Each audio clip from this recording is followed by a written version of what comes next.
What's up, guys? All right, so it's been a little while since I've done a video. I mean, I've only done the one. I said I was going to do more, but started a new job, travel a lot, so I figured I'd catch you guys up now. Better time than any.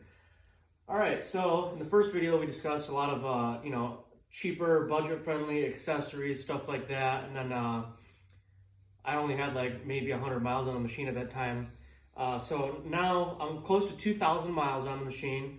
I've had it for almost a whole year, and I've done just general maintenance, first oil change.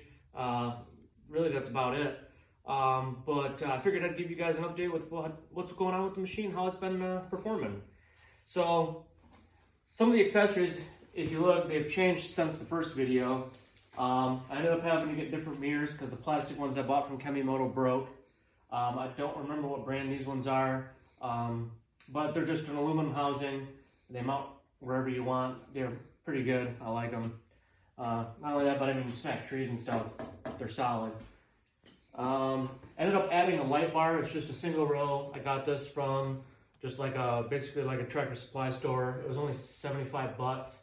Bought the wiring harness for it. I already had a toggle switch laying around that fit right in the dash. So I wired that thing right up, and it's great.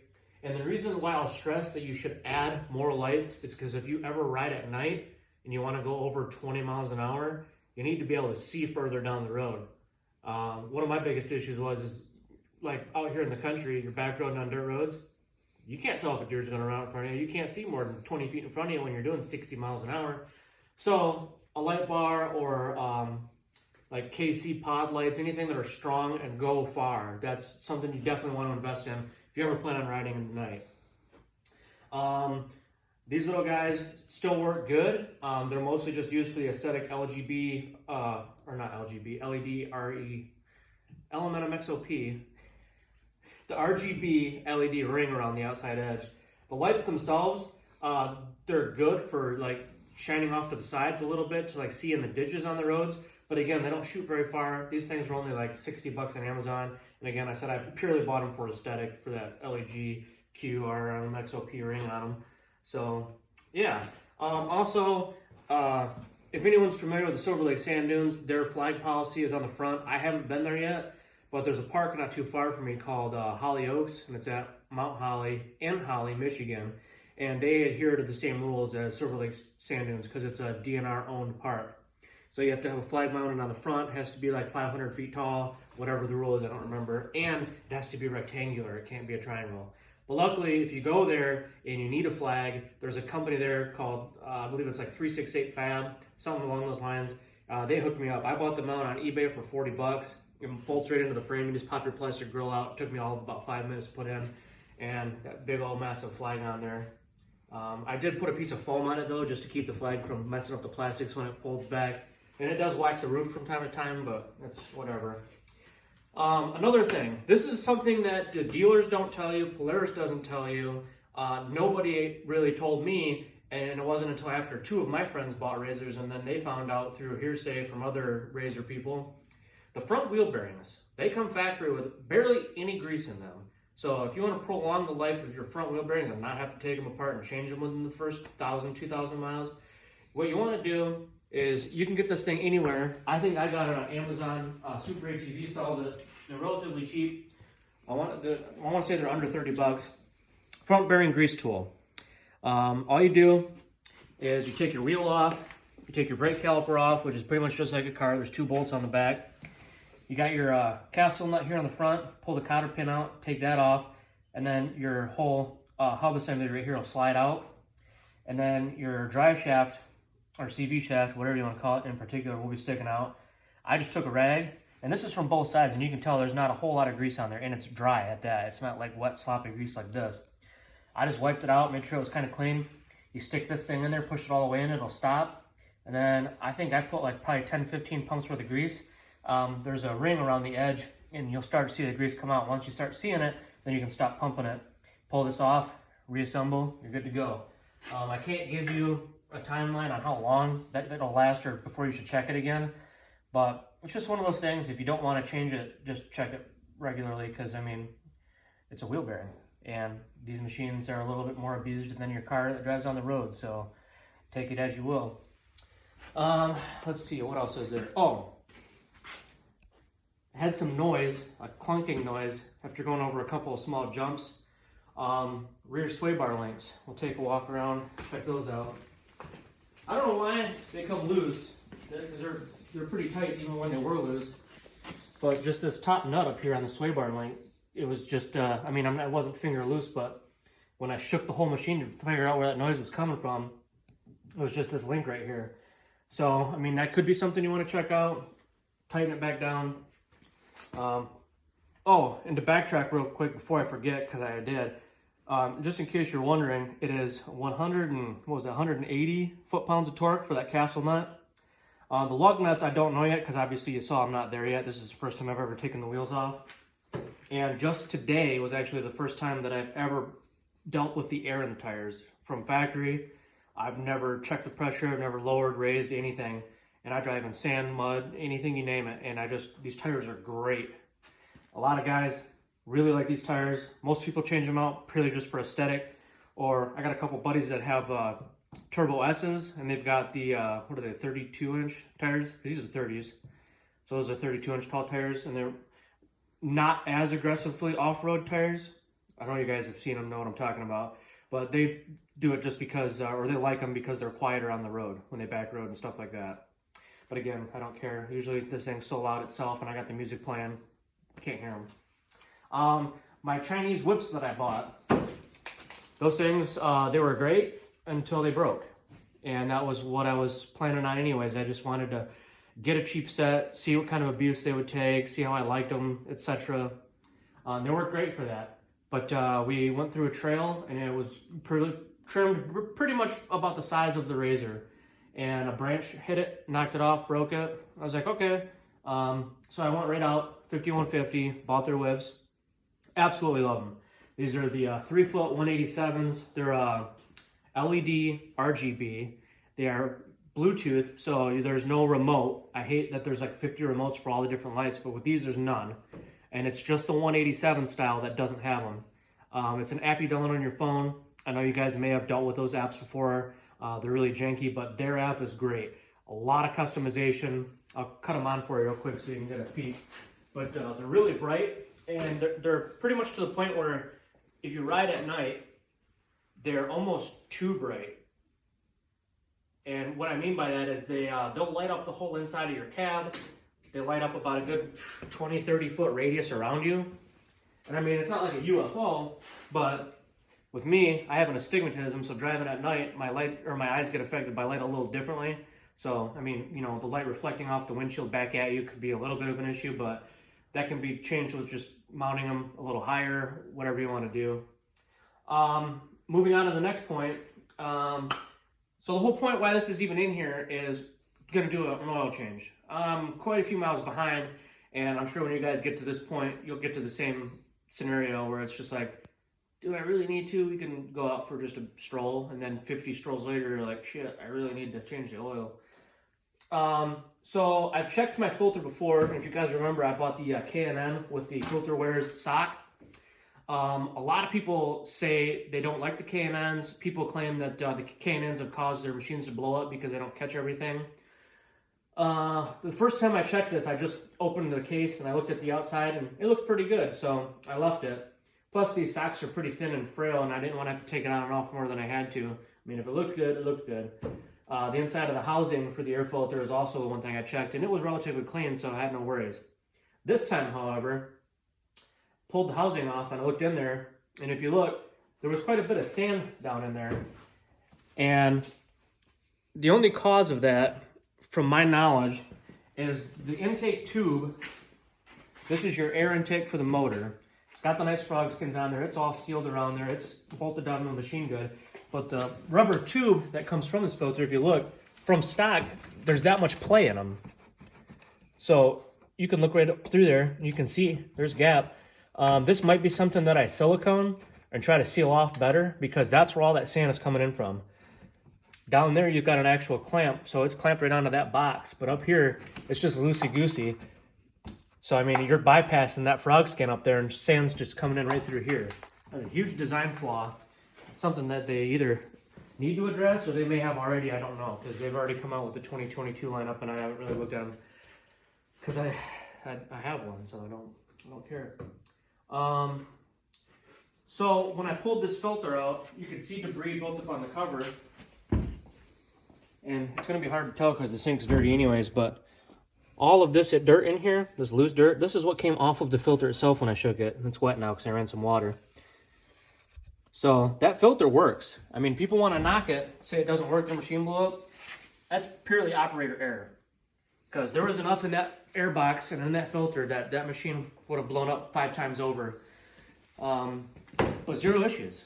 I mean, the filter sock did what it was supposed to. It kept the fine sand out. That's all in the air box. The filter kept all the thicker shit or whatever got past the sock. And as you can tell, you know, it's almost 2,000 miles, and this was on it pretty much from stock. It's got a couple wear marks in it. So, I mean, some stuff's going to come through that sock. But like I said, it stopped the majority. It's in there. It's dry. Okay, what else do we got?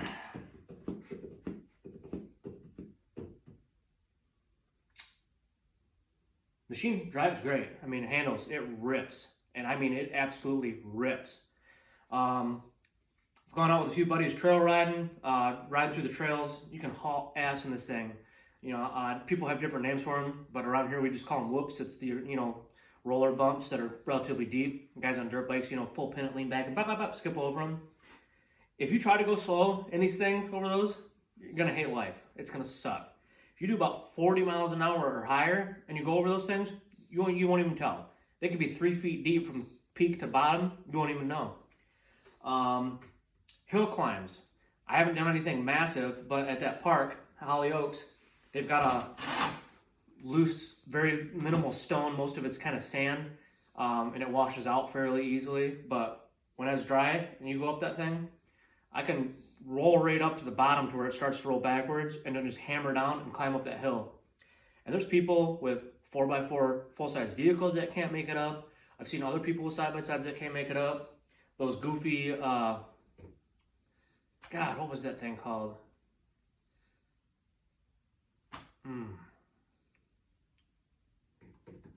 It's not a Morimoto. What the fuck is it called? Either way, it's like a not as popular brand of side-by-side. It's a non-turbo. The horsepower's in the double digits. And for the life of that dude, he could not climb that hill. So I was like, hey, dude, you want to go for a ride on this one up the hill and see what it's like? And he's like, yeah, dude. He gets in. Dude, his face lit up. He's like, I should have bought one. He's like, I messed up. The power is insane.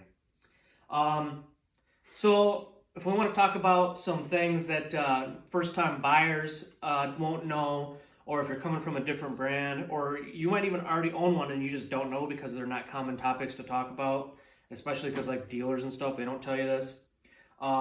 Check all your roll cage bolts. I got this from the dealer. They were all loose. Same with the seatbelt bolts, which I mean, obviously I'm using aftermarket harnesses now. Another thing was the wheel bearings. That was a big thing.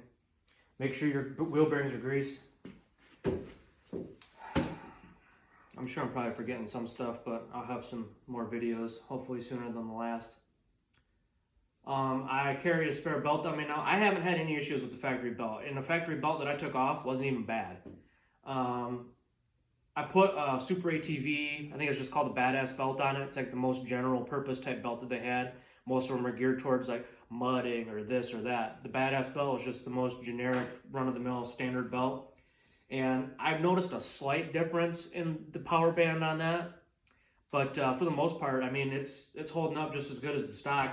I can't remember the exact mileage. It might have been 700 when we took the stock belt off, but it's still got plenty to go. Oh, another thing, your CV shafts. So the one thing that I was really confused and partially worried about is CV shaft play. I know this is a huge topic on all the forums, and all the senior guys in the forums always get pissed off when people ask about it, so I'll just talk about it right now. You reach down and you grab your CV shaft. Sometimes they're going to have a little bit of play, and you're going to hear a little bit. That one's actually fairly tight, but I think it's because the suspension is fully out. But when you're just sitting there, you can grab them, yeah, like that. That much play right there, that's fine. That's okay, that's good. Speaking of CV shafts, so one of the first trips out I took with this thing up on the trails, heard a weird thumping noise in the front after I put it in 4-wheel drive. Pulled over and got down there and looked at the front end, and the passenger side CV shaft came right out of the front diff. No idea how. I had it up on the lift just like this, tires on it when we did, I don't even think it was the first oil change. I think we were just doing accessories. And put it back down, drove it, loaded it on the trailer, stuff like that. I don't think that would cause it to come out. I mean, they're not coming out right now, and I've done this multiple times since then, and they've never come out. So I was just really confused by it. It was only so far been a one-time thing. Luckily, I just picked it up, pushed it, and it locked itself back into the front diff, and it's never came out since. So that might be just something that you want to take a glance at least once. Make sure they're pushed all the way in. They've got some kind of a ring on them on the end, on the spline, that when you push it into that diff, it locks it. So that's all you got to check for. Haven't had any problems with the tires. No holes, nothing like that, but that's really just, you know, where you're driving and what you're driving on. I've done a lot of back road on these things, and they're not really that wore down. I also don't do a lot of burnouts on pavement and stuff like that. I'm, you know, pretty respectful with my machine. I'm not out to destroy it. I don't know. If you guys got any questions, comments, or concerns, leave them in the comment section below. You can subscribe if you want to, but I'm not going to make you. This is just something that I do on the side because I want to help you guys out. I wish people had videos out there to help me. Most of it was just talking about almost completely unrelated topics for people trying to buy a Rzr or looking at them and not having owned one before. That was my biggest issue, is I found all these videos on YouTube, but nobody covered the topics that I was looking for, so that's what I'm trying to do. So if you guys have any questions on anything, let me know. If you guys want me to show you a video on something, how something works, or any questions about anything, let me know.